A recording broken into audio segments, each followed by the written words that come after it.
Ayan mga kababayan eto, pag-usapan natin ang isa sa may pinakamaikling yugto sa kasaysayan ng Senado.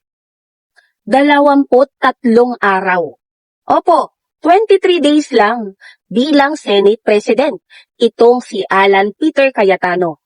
At sa loob po ng panahong iyon, marami ang nagtatanong, ano ba talaga ang naging legacy niya? Dahil ayon po sa mga kritiko, kapansin-kapansin daw po ang timing ng mga pahayag nitong si Senator Alan Peter Cayetano tungkol sa katiwalian at mga problema sa sistema. Kasi isipin mo matagal na po siyang nasa gobyerno. Matagal na siyang senador. Naging Foreign Affairs Secretary. Naging Speaker ng Kamara.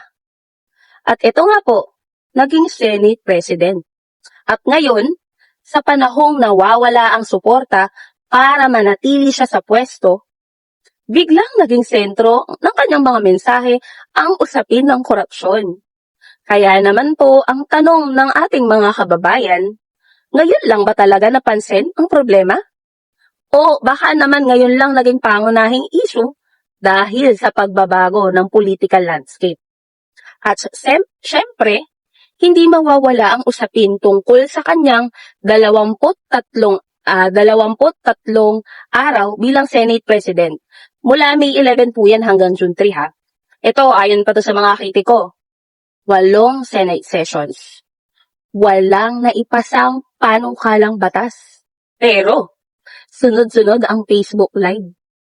Sunod-sunod ang media appearances. At sunod-sunod din ang mga press conference. Kaya ito para sa mga bumabatikos, parang mas naging aktibo daw ang public relations kesa legislative output. Kasi mas maraming oras sa camera, mas maraming oras sa paliwanag.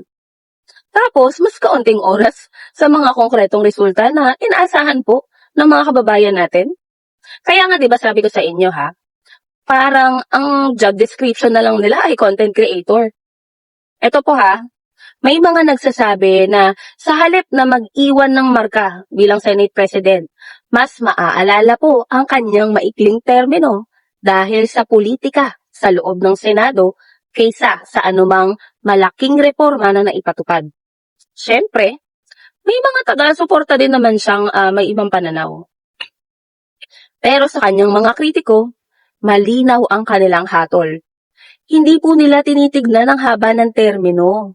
Ang tinitignan po nila ang naging output. At sa kanilang pananaw, ang 23 araw na iyon ay naging simbolo ng isang liderato na mas naging abala sa mensahe kesa sa mismong resulta.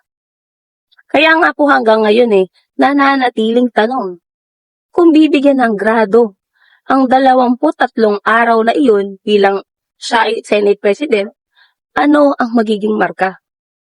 At higit sa lahat, ano ang maaalala ng taong bayan kapag nabanggit ang pangalang Alan Peter Cayetano sa kabanatang ito ng Senado?